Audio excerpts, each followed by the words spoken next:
The metal was cold against Joseph Crow Feather's temple, colder than the December morning that had frozen his coffee solid. His arthritic finger found the trigger of the .45, the same one that had carried him through 3 tours in Vietnam. Scout whined from the corner, those intelligent brown eyes pleading. "I'm sorry, boy," Joe whispered. "Dorothy's gone. Sarah won't even return my calls. What's left?" He squeezed. Nothing. The firing pin, frozen solid in the Cherokee National Forest cold, refused to cooperate. Then he heard it. A sound that made Scout's ears snap to attention. Not the familiar howl of coyotes, but something else. Something watching. Through the frost-covered window, fresh tracks led directly to his cabin door. Large paw prints, but arranged too deliberately, too intelligently. A dead rabbit lay on his doorstep, positioned with ceremonial stones. "Dorothy always said the forest gives you exactly what you need," he murmured, lowering the useless weapon. And leave a like and share your thoughts in the comments along with the city you're watching from now. Let's continue with the story. 6 months ago, Joseph Crow Feather had been a different man. He'd had a wife who still remembered his name. A modest house in Tahlequah where Dorothy's laughter echoed through rooms filled with 45 years of shared memories and enough money in the bank to sleep peacefully at night. Now he sat in a cabin his great-uncle had built in 1892, watching his breath fog in the frigid air while his German shepherd, Scout, pressed against his legs for warmth. The transformation had been brutal and swift, Dorothy singing bird crow. Feather, the Lakota woman who'd stolen his heart at a powwow in 1978, had begun forgetting small things first. Car keys, grocery lists, then bigger things. His face, their wedding day. Finally, mercifully, her own suffering. The early onset Alzheimer's had devoured her mind in 18 months, leaving Joe to watch helplessly as the woman who'd pulled him back from the darkness of Vietnam slipped away, one memory at a time. The medical bills had consumed everything. Their house, sold to pay for treatments that couldn't stop the inevitable. His pride, swallowed whole when he'd begged insurance companies for coverage they'd already denied. Their retirement savings evaporated into the pockets of specialists who spoke in gentle voices about managing expectations while charging $400 for 15-minute appointments. Sarah, their only child, had stopped calling after the funeral. "You should have put her in a facility, Dad," she'd said during their last conversation. "You killed yourself trying to care for her at home." The words had cut deeper than any enemy fire in the Mekong Delta. Sarah lived in Seattle now, married to a tech executive, raising 2 children who barely knew their grandfather existed. The Cherokee National Forest cabin had been his only inheritance worth claiming. No electricity, no running water, no internet connection to remind him of the world that had moved on without him. Just him, Scout, and the ghosts of conversations he'd never have again. His VA benefits covered the bare minimum, enough for coffee, canned goods, and dog food. Not enough for hope.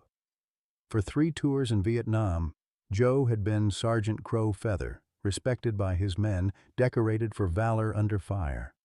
He'd saved lives, taken lives, carried wounded soldiers through jungle hell while mortar rounds exploded around them.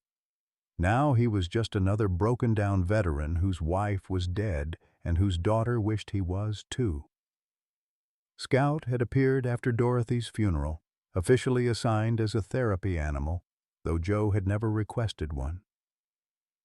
The dog was 9 years old, graying around the muzzle with arthritis that mirrored Joe's own aching joints. They made quite a pair, 2 old soldiers counting down their final days in a cabin that creaked with every winter wind. The daily routine had become ritual. Black coffee at sunrise, splitting kindling until his back screamed, one-sided conversations with Dorothy's photograph propped against the windowsill. "What would you do, darling?" he'd ask the fading image. The silence that answered had grown louder each day, until this morning when it had finally become unbearable enough to load his service weapon. The tracks were impossible to ignore. Scout's military training had kicked in the moment they'd stepped outside, his hackles raised, nose working overtime as he followed the deliberate trail that circled Joe's cabin 3 times before leading into the dense forest. These weren't random animal prints. They were reconnaissance patterns, the kind Joe recognized from his tours in Southeast Asia. "Easy, boy," Joe whispered, checking the rifle slung across his shoulder. His breath came in white puffs as they moved deeper into the Cherokee National Forest, following prints that belonged to something larger than coyotes, but smaller than black bears. The snow told a story Joe's infantry experience could read. Whatever had visited his cabin possessed intelligence, patience, and most disturbing of all, curiosity about the old veteran living alone in the mountains. 20 minutes into the woods, Scout froze. His ears pricked forward and his tail went rigid in the stance Joe recognized from combat zones. Something was ahead. Through the skeletal branches of winter oaks, movement caught Joe's peripheral vision. A flash of dark hair, the quick dart of a human form disappearing behind a massive boulder that jutted from the frozen creek bed. Joe's heart hammered against his ribs. The figure had moved with fluid grace, but there was something wrong with the gait. Something that spoke of years spent moving through wilderness rather than walking on sidewalks and shopping mall floors. When he reached the boulder, he found evidence that made his hands tremble. A perfect impression in the mud, where someone had knelt to drink from the creek. Small hands, bare feet, despite the December cold. And strangest of all, alongside the human prints were paw marks from what appeared to be a pack of wolves. "Jesus Christ," he whispered, and Scout whined in response, his brown eyes reflecting the same confusion Joe felt churning in his gut. That evening, as snow began falling in earnest, Joe set a tin plate on his porch. Leftover venison from the deer he'd taken in November, a thick slice of cornbread his neighbor had brought before the first freeze, and coffee still warm from the pot. He retreated inside but left the cabin door cracked open, positioning himself where he could observe without being seen. She appeared like smoke materializing in moonlight. The girl, because she was clearly a girl, maybe 16 or 17, approached the offering with the caution of a wild animal testing for danger. Her hair hung in dark tangles past her shoulders, woven with what looked like feathers and small bones. Clothing that might once have been manufactured hung in tatters from her slight frame, but over it she wore what appeared to be an expertly crafted vest of animal hide. Joe watched her eat, his military-trained eyes cataloging details that made no sense. Her movements were precise, economical, but not desperate. She wasn't starving. This was someone who knew where her next meal was coming from. When she finished, she arranged the empty plate with careful deliberation, placed a smooth river stone beside it, and melted back into the forest darkness. The blizzard hit on Christmas Eve with the fury that only Appalachian winters could deliver. Wind screamed through the gaps in Joe's cabin walls, and snow accumulated so quickly he lost sight of his woodpile barely 10 yards from the door. That's when he heard it, scratching at his shed, the deliberate sound of someone seeking shelter. Through the window, he watched her struggle with the shed door, her movements now sluggish with cold. Without thinking, Joe grabbed Dorothy's old quilt from the chest at the foot of his bed and slipped outside. The girl had managed to get the shed door open and was huddled in the corner when he approached, moving slowly with his hands visible. "It's okay," he said softly, the way he'd once spoken to wounded soldiers. "I'm not going to hurt you." She looked up at him with eyes that were startlingly intelligent, measuring him with the same tactical assessment he'd once used to evaluate enemy positions. Joe set the quilt just inside the shed door and backed away. When he returned an hour later with a thermos of hot soup, the quilt was wrapped around her shoulders, and she was still watching him with those dark, calculating eyes. Christmas morning brought a miracle that made Joe question his own sanity. On his doorstep, arranged with the same ceremonial precision as the previous night's empty plate, was a wooden bird carved with skill that spoke of years of practice. The craftsmanship was Cherokee in style. Joe recognized the traditional patterns Dorothy had tried to teach him decades ago, but it was the single word she spoke that stopped his heart cold. Wado. Cherokee for thank you, spoken in the same dialect Dorothy's grandmother had used, the one that was supposed to be dying out with the elders. Scout padded over to where the girl knelt by Joe's fireplace, his tail wagging tentatively. For the first time in months, the old dog looked truly content as she reached out to stroke his graying muzzle. The girl led him deeper into the forest than Joe had ventured since arriving at the cabin. She moved with the silent efficiency of someone who'd spent years navigating these mountains, pausing occasionally to make soft clicking sounds with her tongue, sounds that Scout seemed to understand, his ears perking up in recognition. After an hour of steady climbing through knee-deep snow, she stopped at the edge of a clearing and turned to Joe with something that might have been a smile. "Family," she said in heavily accented English, gesturing toward the tree line. They emerged like shadows given form. 6 wolves, ranging from steel gray to coal black, each one massive and clearly well fed. Joe's infantry training screamed danger, but Scout's tail began wagging, not the cautious acknowledgement of a potential threat, but the genuine excitement of recognition. These weren't wild animals encountering humans for the first time. They moved with purpose, discipline, positioning themselves in a defensive semicircle that spoke of tactical awareness. The alpha, a magnificent gray male with intelligent amber eyes, approached Joe directly. What stopped the old veteran's heart was the faded red collar around the animal's neck, military issue, the kind used for working dogs in combat zones. Joe had seen identical collars in Vietnam, Afghanistan, Iraq. This wolf had been trained by humans, and trained well. "Jesus Christ," Joe whispered, studying the pack. 2 others wore remnants of collars, barely visible through their thick winter coats. Where did they come from? The girl, he'd started thinking of her as Ayanna, though she hadn't told him her name, knelt beside the alpha and spoke to him in a mixture of Cherokee words and sounds Joe had never heard before. The wolf responded with a series of low rumbles that seemed almost conversational. When she stood, her expression was serious. "Storm coming," she said, pointing at the clear blue sky. 2 days. Bad one." Joe looked up at the cloudless afternoon, then back at her skeptical. His weather radio that morning had called for continued clear skies through the weekend, but something in her certainty made him reconsider. In Vietnam, he'd learned to trust local knowledge over military intelligence, and that wisdom had kept him alive more than once. Over the following days, Ayanna's presence transformed the cabin from a mausoleum of grief into something resembling a home again.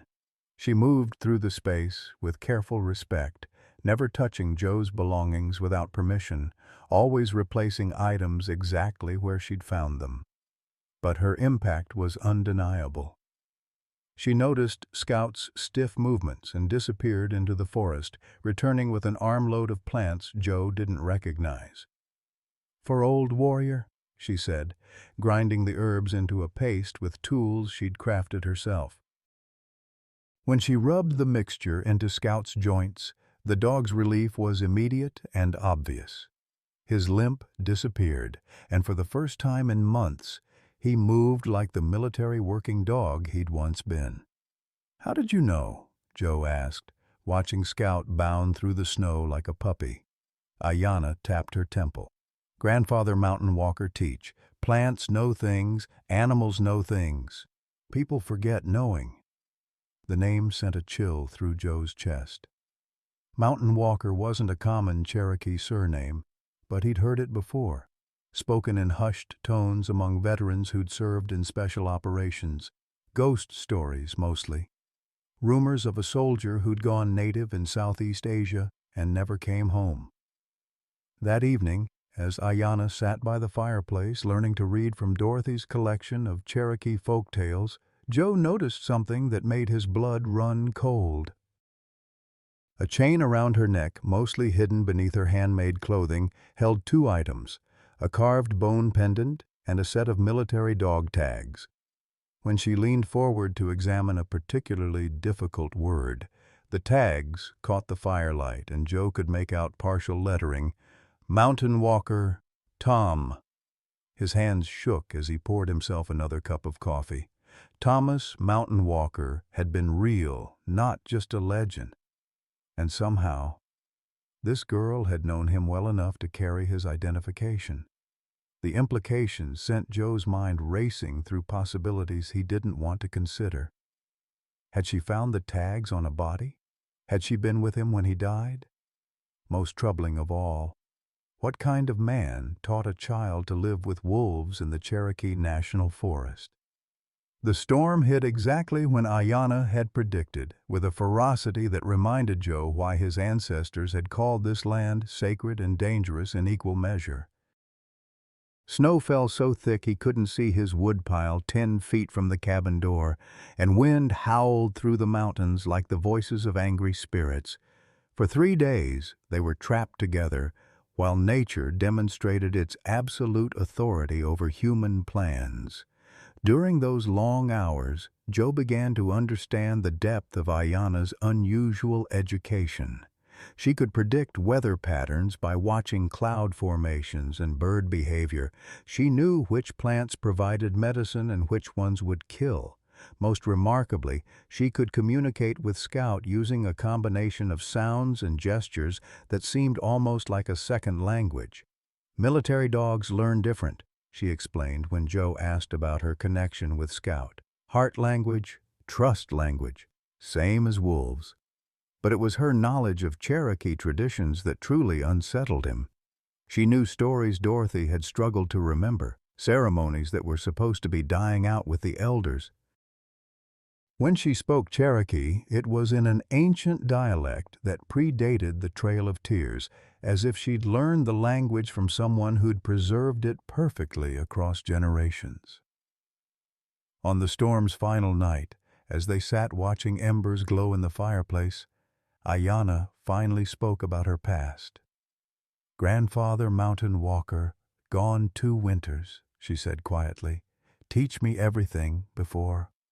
Say someone would come, someone who understand warrior heart." She looked directly at Joe, and in her dark eyes he saw recognition that went deeper than their brief acquaintance should have allowed. He say, "Watch for broken soldier with good dog. He need fixing, same as you need fixing." Outside, a ranger's radio crackled to life, reporting unusual wolf activity to authorities who were already asking too many questions about the Cherokee National Forest. January brought a routine that felt dangerously close to contentment. Each morning, Joe would wake to find Ayanna already tending the fire, her movements silent and efficient as she prepared coffee in the battered pot that had been Dorothy's favorite. She'd learned to read his moods with the same precision she used to predict weather patterns, offering gentle conversation when his nightmares had been particularly brutal, maintaining respectful silence when the weight of grief sat too heavy on his shoulders. Scout had become their bridge between worlds. The old dog seemed to understand both Joe's military hand signals and Ayanna's mysterious clicking sounds, moving between human and wild communication with an ease that spoke of training Joe had never realized the animal possessed. During their daily walks through the forest, Scout would range ahead, then return with information that Ayanna somehow interpreted from his behavior patterns. "He says no strangers today," she'd report, or, "He smells fear from the valley. Something coming."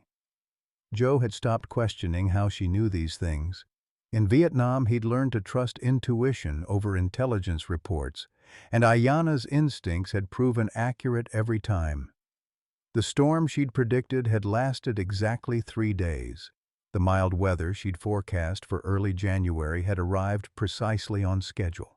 When she told him to move his woodpile because water spirits angry, he'd discovered a burst pipe beneath the shed that would have flooded his entire supply of seasoned oak. The transformation in his own behavior caught Joe by surprise. For the first time since Dorothy's funeral, he found himself shaving regularly, washing his clothes, even attempting to cook meals that consisted of more than just canned soup and stale bread. Ayanna watched these efforts with what might have been approval, occasionally offering suggestions that improved both taste and nutrition. "Grandfather Mountain Walker say food is medicine," she explained while showing him how to prepare pine needle tea. "Body strong, spirit strong, heart can heal." It was during one of these conversations that Joe made a decision he'd been avoiding for months. He pulled out the letter he'd written to his daughter Sarah weeks ago, before his failed suicide attempt, before Ayanna's arrival had changed everything, and added a final paragraph describing his unexpected house guest. He didn't mention the wolves or the unusual circumstances of her appearance, just that he was caring for a young woman who'd been living rough in the mountains. "Maybe it's time to stop being such a stubborn old fool," he told Scout as he walked to the main road to leave the letter in his mailbox. The German shepherd trotted beside him, moving with the fluid grace that had returned since Ayanna's herbal treatments had eased his arthritis pain. What Joe didn't know was that his walks to the mailbox had not gone unnoticed. Dr. Marcus Stone Eagle had been monitoring the Cherokee National Forest for unusual activity since November, when park rangers first reported coordinated wolf behavior that defied normal pack patterns. Stone Eagle's official credentials identified him as a wildlife behavioral specialist with the Department of Fish and Wildlife, but his real employer was a federal task force that specialized in cleaning up loose ends. Stone Eagle had arrived in the area with a carefully crafted cover story about studying climate change impacts on apex predators. He'd established temporary headquarters at the ranger station, complete with monitoring equipment and research permits that appeared perfectly legitimate. What the local rangers didn't know was that every piece of data Stone Eagle collected went directly to a classified database that tracked individuals who might pose threats to national security. The thermal imaging cameras he'd positioned throughout the forest had detected heat signatures moving in patterns that suggested human intelligence directing animal behavior. More troubling, facial recognition software had flagged a partial match for someone who was supposed to be dead. Thomas Mountain Walker, a special operations veteran who'd disappeared in Southeast Asia 47 years earlier and been declared killed in action. But it was the intercepted radio chatter that had really caught Stone Eagle's attention. A park ranger reporting unusual interactions between an elderly resident and what appears to be a feral youth had triggered alerts across multiple federal agencies. Cross-referencing database searches had revealed Joseph Crow Feather's military record, his recent financial troubles, and most importantly, his connection to Dorothy Singing Bird, who'd worked as a tribal liaison for various government agencies before her illness. Stone Eagle was methodical in his investigation. He interviewed the postal worker who delivered mail to rural routes, learning about Joe's recent letter to Seattle. He spoke with the grocery store clerk who'd noticed someone buying unusual amounts of food supplies. He even tracked down the neighbor who'd brought cornbread to the cabin, extracting information about Joe's strange new routine and reports of weird sounds coming from the forest at night. While Stone Eagle gathered intelligence, Joe was making discoveries of his own. Ayanna had begun sharing more details about her life with the mysterious Grandfather Mountain Walker, and the picture that emerged was both fascinating and deeply troubling. The man had clearly been a survival expert with military training, but his methods of education suggested someone operating outside normal social structures. "He teach many things," Ayanna explained while demonstrating how to construct nearly invisible snares. "How to read land, how to speak with animals, how to hide when bad men come looking." "What kind of bad men?" Joe asked, though he suspected he didn't want to know the answer. Ayana's expression darkened. Government men, men who make people disappear. Grandfathers say they hunt him long time, but Forrest keeps him safe. Keep us safe. That evening, as Joe sat processing this information, Scout began displaying behavior he'd never seen before.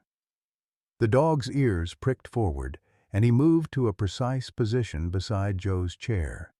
Not the casual companionship of a pet, but the alert stance of a working animal awaiting orders.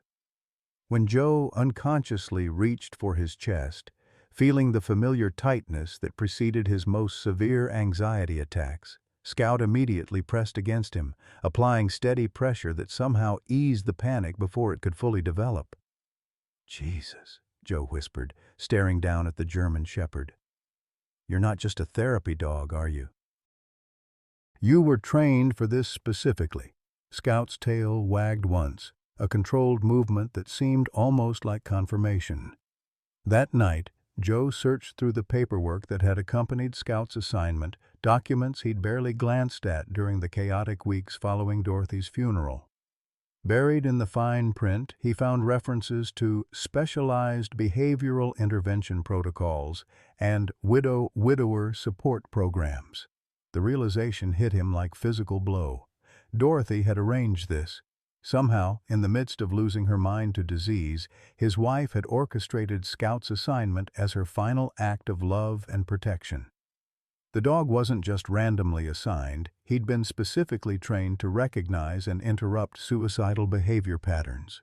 Joe's hands shook as he examined Scout's military records more carefully. The dog had been returned from overseas deployment not because of age or injury, but because his handlers had identified him as uniquely suited for psychological support work. His service record included specialized training in crisis intervention and behavioral interruption techniques. "She knew," Joe said aloud, and Scout's ears perked up. "Dorothy knew what I might try to do, and she made sure you'd be here to stop me." The next morning brought a revelation that connected seemingly random pieces into a coherent picture. While helping Ayana organize her few possessions, Joe discovered she possessed more than just Thomas Mountain Walker's dog tags. Hidden in a leather pouch she wore constantly was a small collection of items that told a story. Official documents with multiple names and birth dates, photographs showing her with different adults in various locations, and most shocking of all, a letter addressed to Joseph Crow Feather in Dorothy's distinctive handwriting. Joe's hands trembled as he unfolded the letter, recognizing his wife's careful script, despite the slight tremor that had marked her final years of lucidity. The date was from 18 months ago, during what her doctors had called her good period before the disease's final progression. "My beloved Joe," the letter began, "if you are reading this, then the girl has found you as I knew she would. Her name is not what she believes it to be, and her story is not what it seems. Thomas Mountain Walker was more than a guardian to her. He was my brother, though he has been dead to the world for 50 years. The child he protected carries secrets that powerful men would kill to keep buried, but she also carries something else. The key to healing wounds that have festered in your heart since Vietnam." The letter went on to describe things Dorothy couldn't possibly have known through normal means. She wrote about Ayana's abilities, about the wolves that had accepted her as family, about the government agents who would eventually come looking. Most unsettling of all, she described Joe's state of mind with uncanny accuracy, predicting his suicidal thoughts and the exact circumstances that would bring him and Ayana together. "The forest gives us exactly what we need," Dorothy had written, echoing the words she'd spoken so often during their marriage. "I cannot be there to hold you through the darkness, but I have sent someone who understands survival in ways that will teach you to live again. Trust her, Joe. Trust the wolves. And trust that love never truly dies. It just changes form." Ayanna watched Joe read the letter with an expression of patient understanding that seemed far too mature for her apparent age. When he finished, she spoke quietly. "Grandfather Mountain Walker say you're Dorothy Spirit Walker. See things across time, across worlds. He say she speak to him in dreams. Tell him about broken soldier who need fixing same as me." The implications were staggering. Dorothy had somehow orchestrated a complex plan that spanned years, involving people she'd supposedly never met and knowledge she shouldn't have possessed. Either his wife had developed abilities that defied rational explanation, or there had been communication channels between her and Thomas Mountain Walker that Joe had never suspected. His contemplation was interrupted by Scout's sudden alertness. The dog moved to the window, his body language shifting into the aggressive stance Joe recognized from combat situations. Through the trees, barely visible in the afternoon shadows, a figure in winter camouflage was positioning what looked like surveillance equipment. "We're being watched," Joe said quietly, reaching for the rifle he'd learned to keep constantly within reach. Ayanna nodded grimly. "Government men come, like grandfather warned.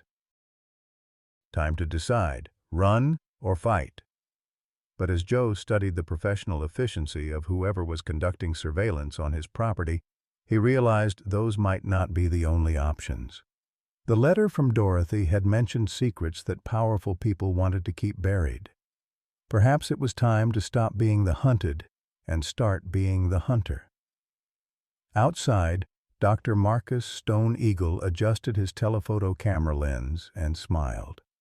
After weeks of patient observation, he finally had clear photographic evidence of the target.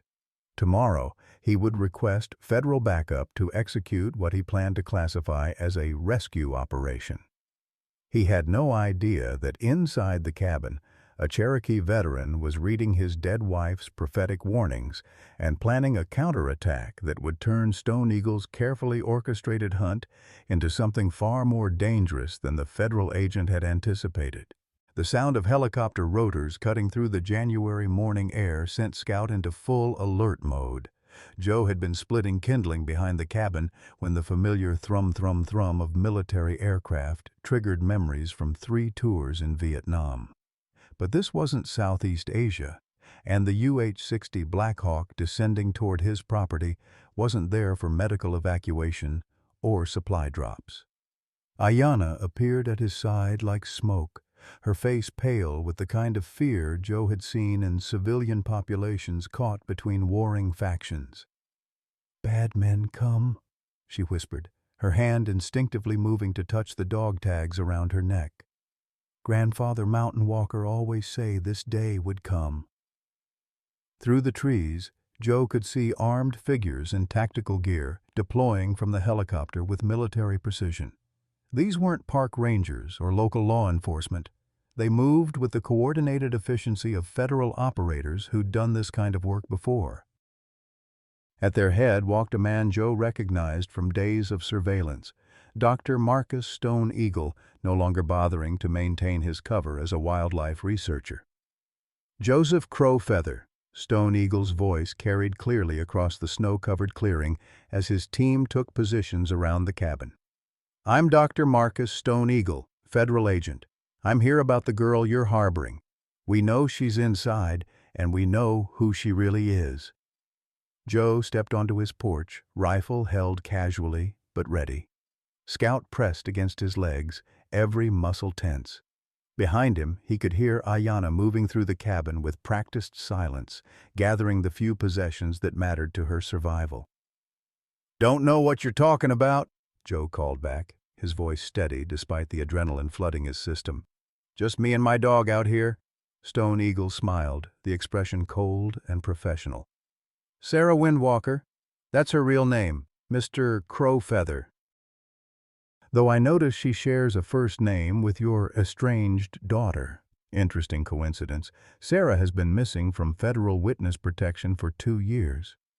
Her guardian, the man you knew as Thomas Mountain Walker, was a rogue agent who violated every protocol when he took her off the grid." The revelation hit Joe like a physical blow. Sarah, his daughter's name, carried by a girl who'd somehow found her way to his cabin through circumstances that defied coincidence. Behind him, he heard Ayanna, Sarah Windwalker, make a sound of distress that was purely human, not the wild creature he'd first assumed her to be. She witnessed the murder of her adoptive parents 8 years ago, Stone Eagle continued, his team gradually tightening their perimeter. Federal agents working for a defense contractor that was illegally harvesting rare earth minerals from Cherokee territory. Sarah saw them execute her family when they threatened to expose the operation to tribal authorities. Joe's mind raced through the implications. The girl who'd carved Cherokee symbols and spoken in ancient dialects wasn't a feral child raised by wolves. She was a federal witness whose testimony could expose a conspiracy that reached into the highest levels of government. Thomas Mountain Walker hadn't been a legendary ghost soldier. He'd been a federal marshal who'd gone rogue to protect his charge when he realized the system itself was compromised. "Here's what's going to happen," Stone Eagle said, his tone becoming more authoritative. "You're going to step aside and let us take Sarah into protective custody.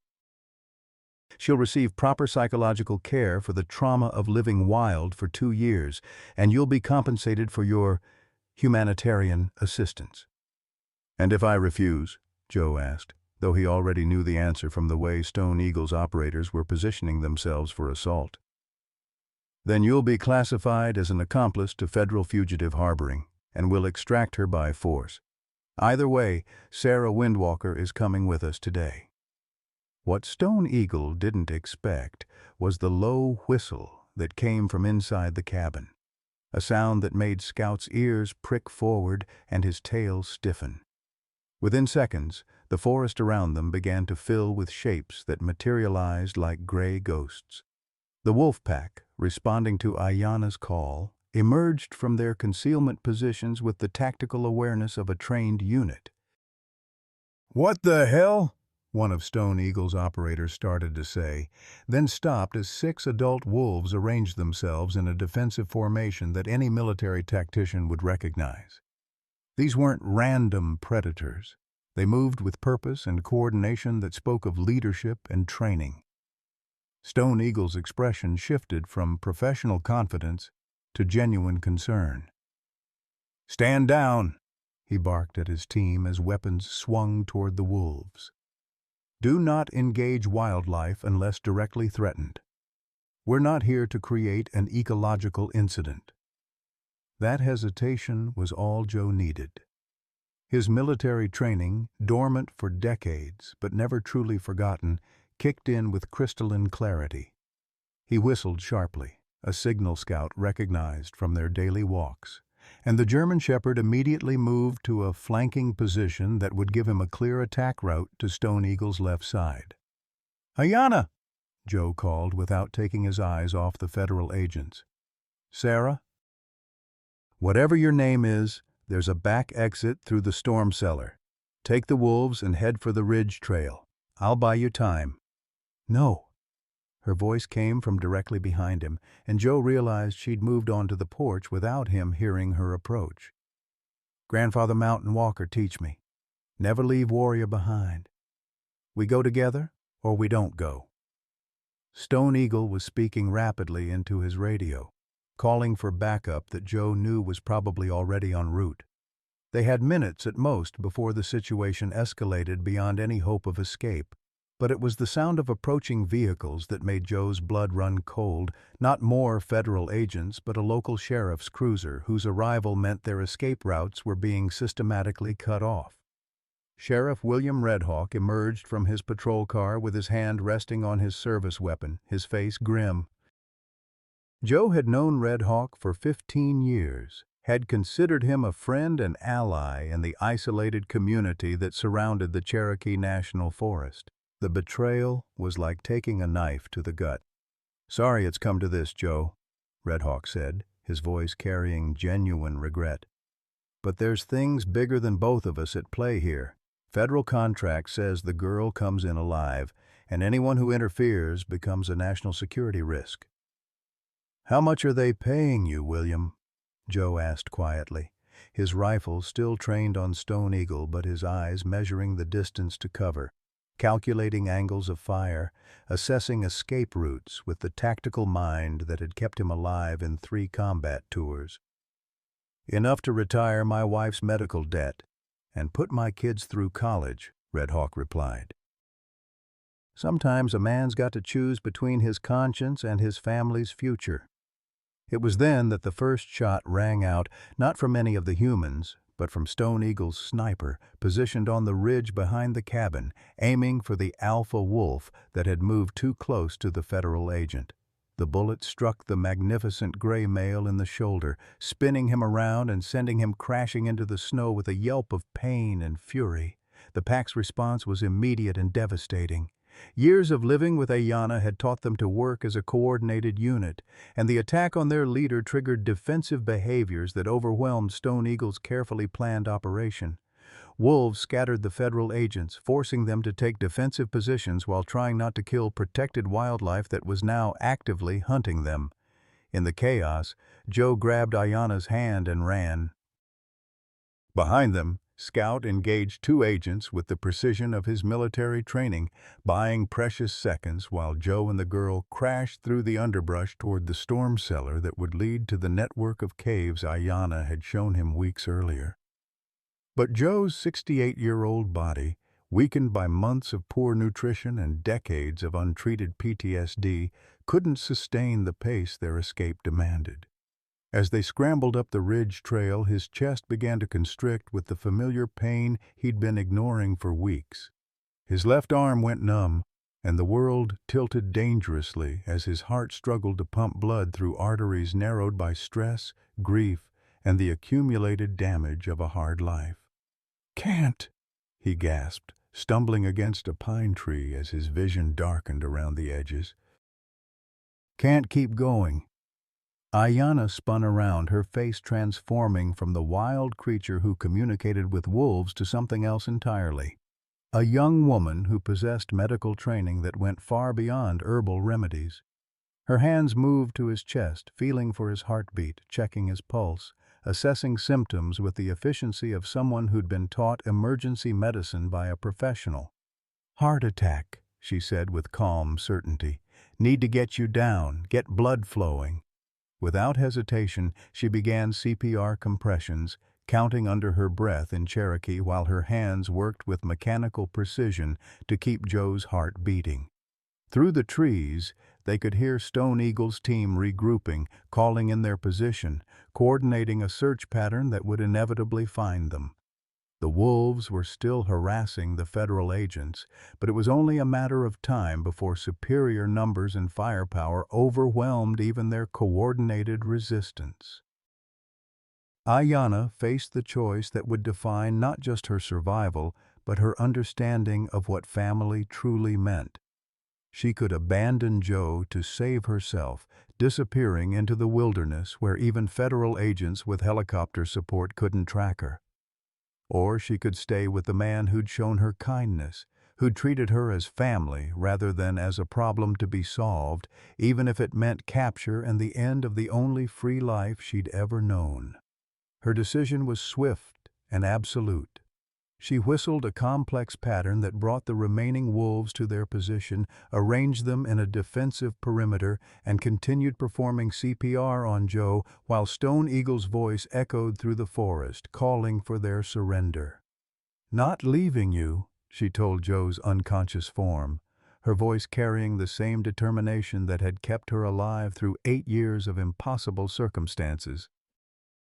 Grandfather Mountain Walker always say, "Family protects family, no matter the cost."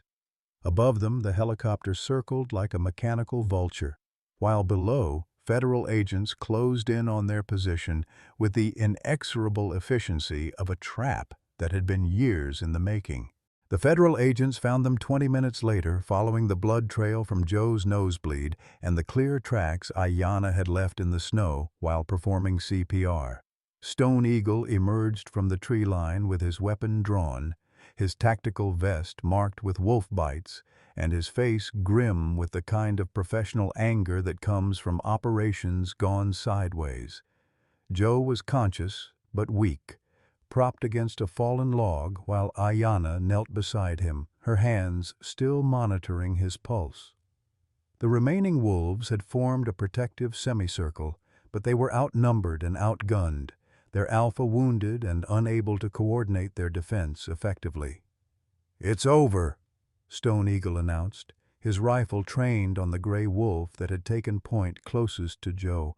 "Call off your animals, girl, or we put them down right here." "No hurt wolves," Ayanna said quietly, her voice carrying the same calm authority Joe had heard her use with the pack during their daily walks. "They only protect, no harm if you no harm." But Scout, loyal Scout who had served faithfully through 3 combat deployments before being assigned to Joe as Dorothy's final gift, couldn't understand negotiations or tactical surrenders. All the German Shepherd knew was that his handler was injured and threatened, and his military training had programmed responses for exactly this scenario. The attack came without warning.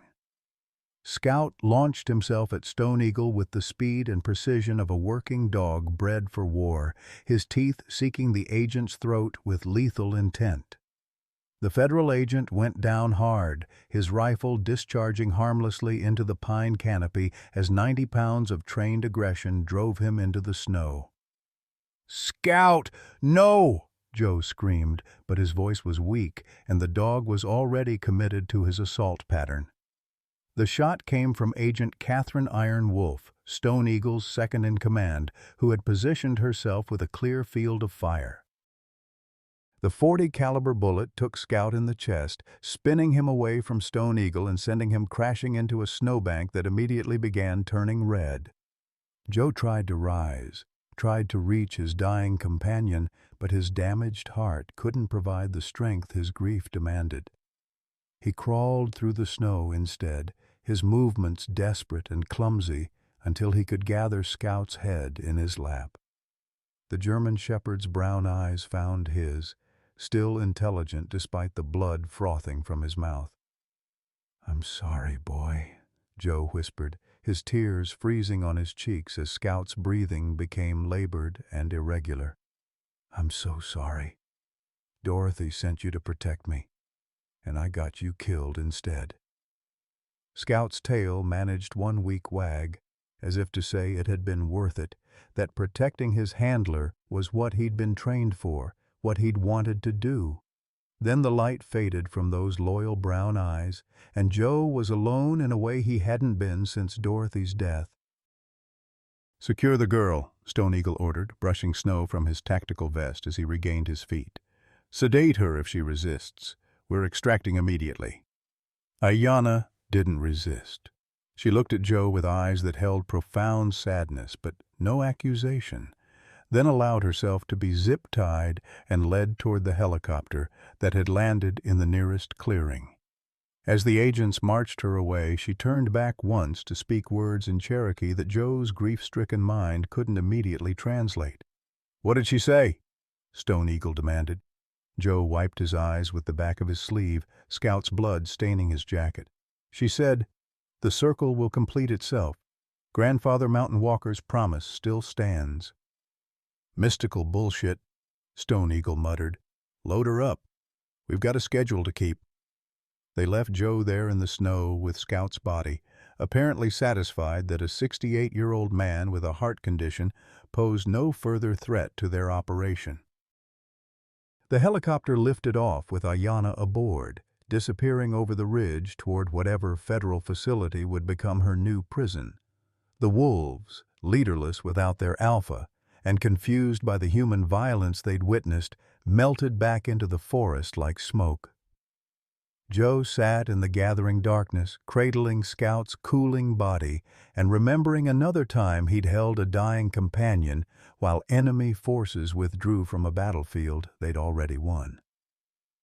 The parallels to Vietnam were inescapable, the feeling of helplessness, the guilt of survival, the certainty that he'd failed everyone who'd ever trusted him to keep them safe. It took him 3 hours to carry Scout's body back to the cabin, stopping frequently to rest as his damaged heart protested the exertion. By the time he'd laid the German Shepherd on Dorothy's quilt in front of the fireplace, full darkness had settled over the Cherokee National Forest, and Joe's grief had transformed into something harder and more destructive than sorrow. He'd failed again. Failed Dorothy, who'd arranged for Scout's assignment as her dying wish. Failed Scout, who died protecting him from consequences of Joe's own stubborn pride. Failed Ayanna, who was now in federal custody because he'd been too weak and too slow to get her to safety. Every person he'd ever loved, every life he'd been responsible for, had ended in tragedy. The bottle of bourbon he'd been saving for the anniversary of Dorothy's death came out of the cabinet, followed by the .45 pistol that had misfired on that December morning when Scout had nudged his hand. This time, Joe made sure the firing pin was clean and functional.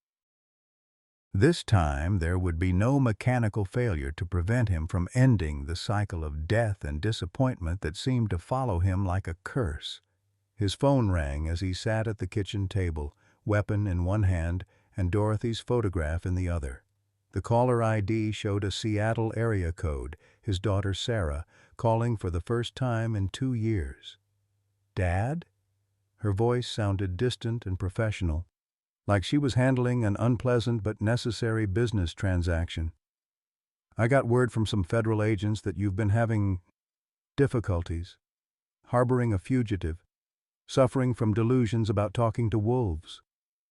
Joe closed his eyes, tasting the bourbon and despair in equal measure. "Sarah, I'm flying out tomorrow with a social worker and a doctor. We're going to get you the help you need. There's a nice facility in Knoxville that specializes in elderly veterans with PTSD and dementia. You'll be safe there, Dad." Supervised. The word hit him like a physical blow. Supervised. Warehoused. Another broken-down veteran spending his final years in a sterile room medicated into compliance, visited by staff who would speak to him in cheerful voices while counting down the minutes until their shifts ended. "I'm not crazy, Sarah," he said quietly. "Dad, you were living alone in a cabin with no heat, no electricity, talking to a feral child who may or may not have actually existed. The agent said they found evidence of severe malnutrition, hypothermia, and possible hallucinations. You need professional care." Joe looked down at the photograph of Dorothy, her smile frozen in time from their 40th wedding anniversary. She'd been sick then, already forgetting small things but still herself. Still the woman who'd pulled him back from the edge after Vietnam, who'd taught him that love was stronger than nightmares. "Your mother always said the forest gives you exactly what you need," he told Sarah's distant voice. "Mom had Alzheimer's, Dad. Near the end, she was talking to people who weren't there, too. It's genetic sometimes. That's probably what's happening to you." After Sarah hung up, Joe sat in the silence that had become his most faithful companion. Scout was dead. Ayanna was gone. Dorothy had been gone for months. Sarah thought he was losing his mind, and maybe she was right. Maybe the girl had been a hallucination born of grief and isolation. Maybe the wolves were just coyotes, and his conversations with animals were the first sign of the same disease that had stolen Dorothy's memories. He picked up the .45, feeling its familiar weight. The metal was warm now, heated by the cabin's wood stove. This time there would be no frozen firing pin, no loyal dog to nudge his hand at the crucial moment. This time, he would join Dorothy and Scout and all the other casualties of his long, failed campaign against the darkness. But as Joe pressed the barrel to his temple, he heard something that made him pause. A wolf's howl in the distance, answered by another, then another. The pack was still out there, still alive, still calling to family members who might never answer back. The wolves' howling grew closer, and with it came a sound that made Joe's finger freeze on the trigger. Human voices, speaking Cherokee in the old dialect Ayanna had used. Through the cabin window, he could see figures moving through the forest with flashlights, and one of them was calling his name with an authority that cut through his despair like a blade. "Joseph Crow Feather, put down that weapon and open your door. Your wife sent us." Joe lowered the .45, his hands shaking. The voice belonged to Elder Thomas Whitebear, the tribal wisdom keeper who'd spoken at Dorothy's funeral, a man Joe hadn't seen in months. But it was what Whitebear had said that stopped Joe's heart. Dorothy sent us. Present tense. As if she were still giving orders from beyond the grave. Whitebear entered the cabin without waiting for permission, followed by two younger Cherokee men Joe didn't recognize. The elder's weathered face showed no surprise at finding Joe with a loaded weapon, as if he'd expected exactly this scene. His eyes went immediately to Scout's body lying on Dorothy's quilt, and he made a soft sound of grief. "Your wife knew this day would come," Whitebear said quietly, settling into Dorothy's chair with the easy authority of someone who belonged there. "She gave me letters to bring you, written before the sickness took her words away. Letters she said you'd need when the federal agents came for the girl." Joe stared at the elder, his grief-fogged mind struggling to process what he was hearing. "Dorothy's been dead for 8 months. Dead to this world, yes. But wisdom doesn't die with the body, grandson. Sit down and let me show you what your woman really arranged." Whitebear produced a leather pouch from inside his coat, the kind used to preserve important tribal documents. From it, he pulled a thick envelope bearing Joe's name in Dorothy's careful handwriting, along with official-looking documents that Joe didn't recognize. "Your Dorothy was more than a tribal liaison," Whitebear continued, opening the envelope with ceremonial care. "She was an intelligence analyst for the federal government, specializing in cases involving Native American lands and resources. She knew about the corruption, the illegal mining operations, the federal agents who were killing people to protect corporate interests." The first letter was dated 2 years before Dorothy's diagnosis, written in her clear, precise script. "My beloved Joe, if you are reading this, then Thomas Mountain Walker is dead. The girl he protected has found you, and federal agents have taken her away. What I'm about to tell you will sound impossible, but every word is documented truth. Your brother Thomas never died in Vietnam. He was captured, turned into a deep-cover operative, and spent 47 years cleaning up the government's dirtiest secrets. When he discovered the uranium mining conspiracy on Cherokee land, he went rogue to protect the witnesses, including the girl who would later find her way to you." Joe's hands trembled as he read further. Dorothy had known everything. Thomas Mountain Walker's real identity, Ayanna's true parentage, even the exact sequence of events that would lead to their meeting. But it was the next revelation that made Joe's world tilt on its axis. "The girl's name is Sarah Windwalker, but that's not the whole truth. She was born Sarah Crow Feather, the daughter you and I gave up for adoption 16 years ago when we thought we couldn't provide for a third child after the miscarriages. She's your granddaughter, Joe, our granddaughter." Whitebear watched Joe's face as the implications hit him like physical blows. The girl who'd carved Cherokee symbols, who'd known ancient dialects, who'd responded to the name Sarah. She was family. Blood family. His own flesh and blood had found her way back to him through circumstances that seemed impossible to arrange through human planning alone. "How?" Joe whispered, looking up from the letter with eyes that burned with tears he couldn't shed. "Your Dorothy had help from the spirit world," Whitebear said seriously. "The last year of her illness, when the doctors thought she was lost in dementia, she was actually receiving visions, messages from ancestors who knew the old ways, who could see across time and arrange events that needed to happen. She contacted me, gave me instructions, set up networks of people who would act when the time was right." The second letter revealed even more devastating truths. Scout hadn't been randomly assigned as a therapy dog. He'd been specifically trained to recognize and interrupt suicidal behavior patterns, programmed with responses that would activate when Joe reached his darkest moments. The dog's military collar contained a GPS tracker that Dorothy had arranged to alert tribal authorities if Scout was ever in distress or if his vital signs indicated Joe was in immediate danger.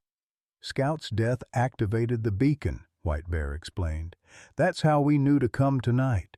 Your wife's final gift to you wasn't just the dog, it was a network of people who would respond when that dog could no longer protect you.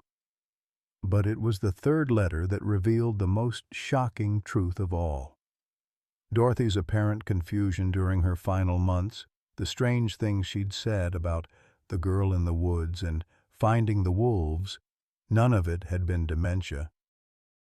She'd been in communication with Thomas Mountain Walker through encrypted channels, coordinating Sarah's eventual arrival at Joe's cabin, timing it precisely to the moment when Joe would need a reason to live most desperately.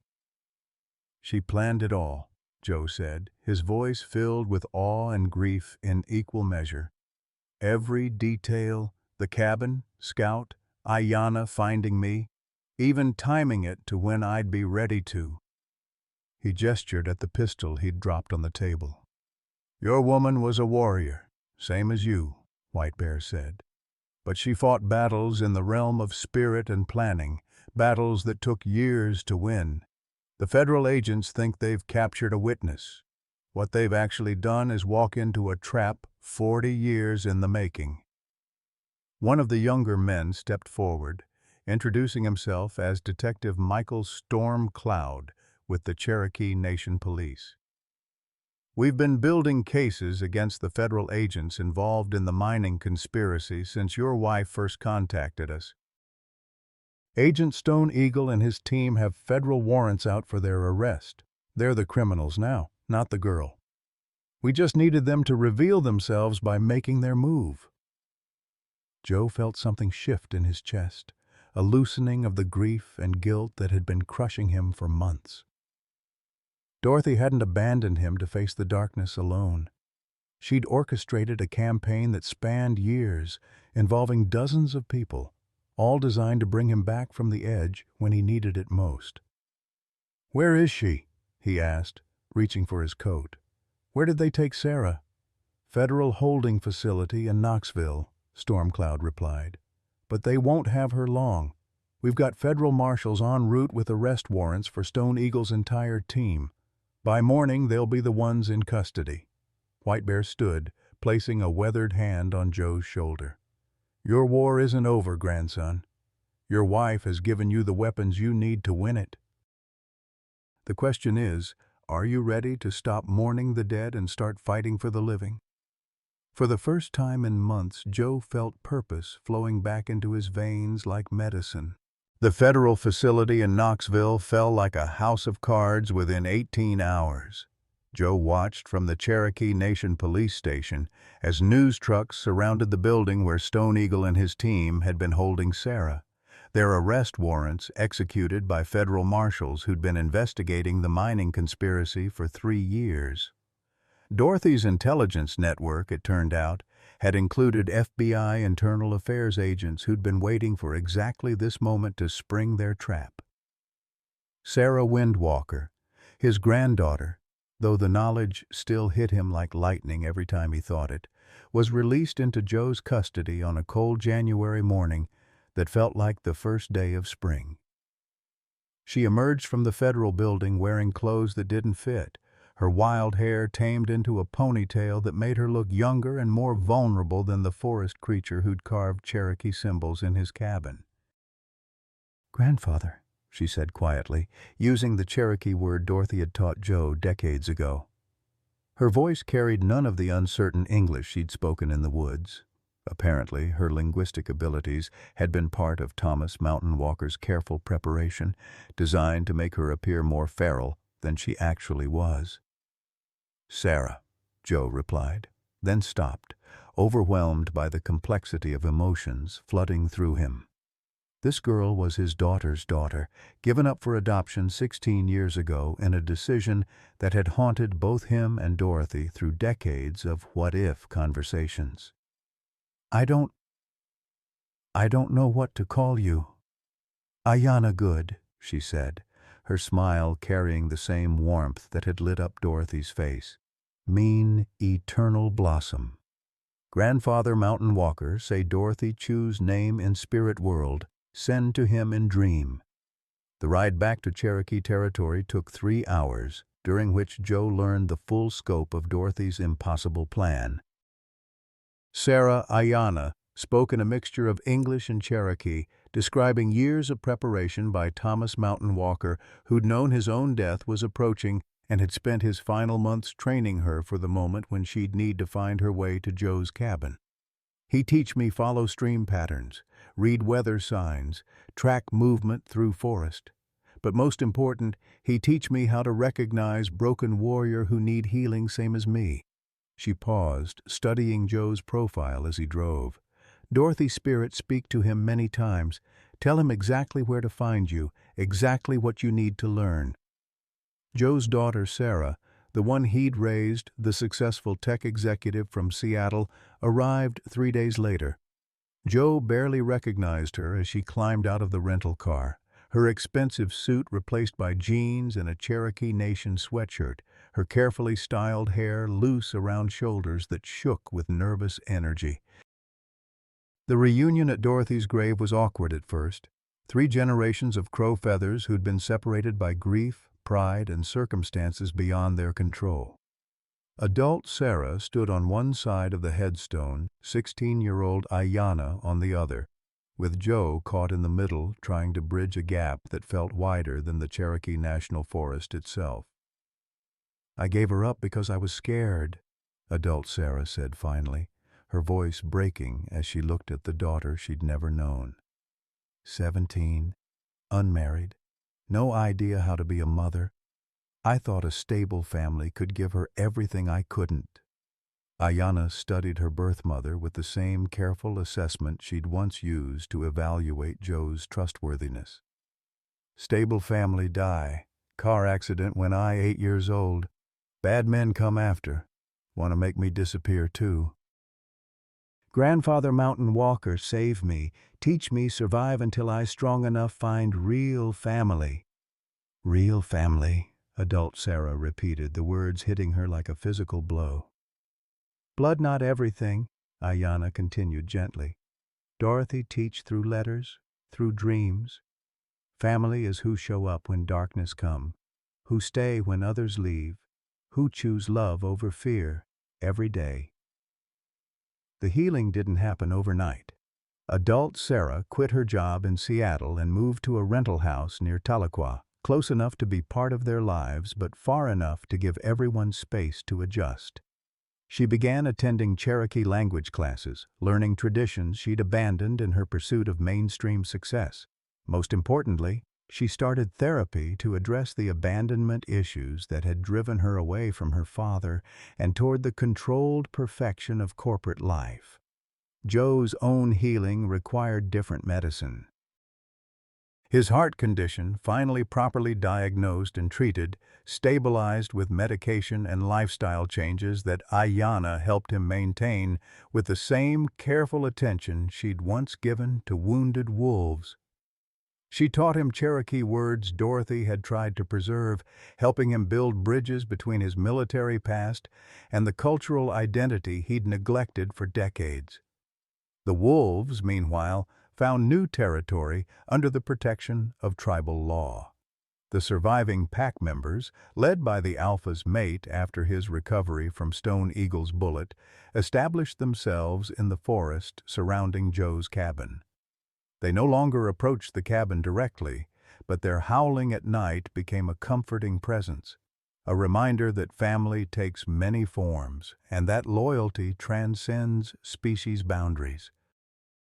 By spring, Joe had established the Dorothy Singing Bird Foundation, using Dorothy's life insurance money and donations from veterans organizations to help other aging warriors struggling with loss and PTSD.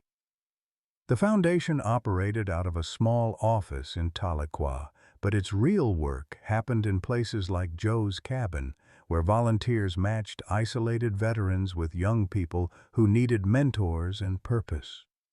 Ayanna became the foundation's most effective advocate, her story inspiring reforms in federal witness protection programs and raising awareness about missing Native American children.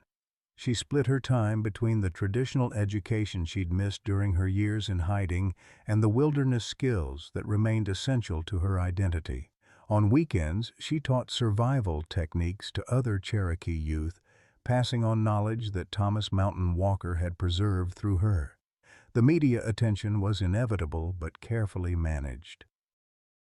Adult Sarah, drawing on her marketing background, helped craft a narrative that protected their privacy while highlighting the broader issues their story represented.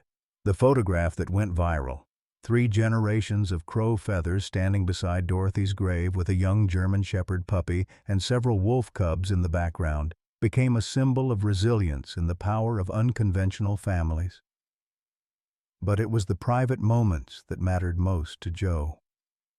Spring evenings on the cabin porch, teaching Ayanna to carve traditional Cherokee symbols, while adult Sarah practiced pronunciation of words her grandmother had spoken. The first time all 3 of them visited Dorothy's grave together, and Ayanna spoke a Cherokee prayer she'd learned from Dorothy's letters, her words carrying across the cemetery like a bridge between worlds. The new German Shepherd puppy, officially named Scout 2, but called Warrior by Ayanna, seemed to understand his role as both companion and protector. And he displayed none of his predecessor's military training but possessed an intuitive gentleness that suggested Dorothy's influence extended even to the selection of their new family member. On the spring equinox, exactly 3 months after Joe had pressed a loaded pistol to his temple, the 3 generations gathered at Dorothy's grave for what Ayanna called the circle ceremony. Joe placed a wolf-carved totem he'd learned to make. Adult Sarah left her first successful attempt at Cherokee beadwork, and Ayanna offered tobacco and sage while speaking words in the ancient dialect that connected them to ancestors they'd never met, but whose spirits guided their healing.